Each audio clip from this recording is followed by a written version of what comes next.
ఉప్పల్ స్టేడియంలో Lionel Messi, CM Revanth Reddy మధ్య friendly football match ఆసక్తికరంగా సాగింది.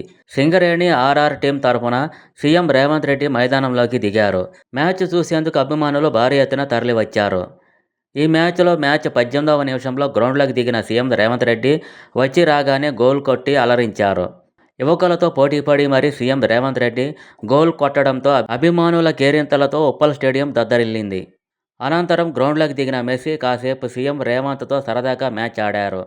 అనంతరం ఇరు జట్లు పెనాల్టీ షూటౌట్లో పాల్గొన్నాయి.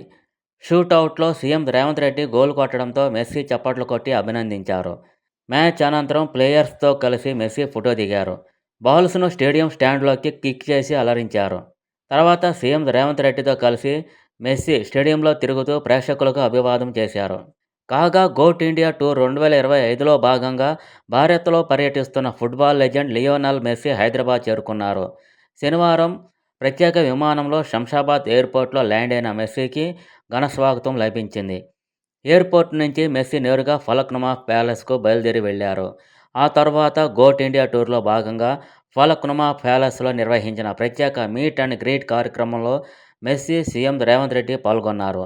ఉప్పల్ స్టేడియంలో మెస్సీ మ్యాచ్ చూసేందుకు హైదరాబాద్ వచ్చిన కాంగ్రెస్ అగ్రనేత రాహుల్ గాంధీ కూడా మీట్ అండ్ గ్రీట్ కార్యక్రమంలో పాల్గొన్నారు. ఈ సందర్భంగా పలువురు ప్రముఖులు మెస్సీని కలిశారు. ఈ కార్యక్రమం తర్వాత మెస్సీ, రాహుల్ గాంధీ, సీఎం రేవంత్ రెడ్డి నేరుగా ఉప్పల్ స్టేడియానికి వచ్చారు. ఉప్పల్ స్టేడియం వేదికగా జరిగిన ఎగ్జిబిషన్ ఫుట్బాల్ మ్యాచ్లో అపర్ణ మెస్సీ టీంపై సీఎం రేవంత్ రెడ్డి నేతృత్వంలోని సింగరేణి ఆర్ఆర్ టీం విజయం సాధించింది. విన్నర్, రన్నరప్ జట్టులకు మెస్సీ, సీఎం రేవంత్ రెడ్డి, లోక్సభ ప్రతిపక్ష నేత రాహుల్ గాంధీ ట్రోఫీలు అందజేశారు.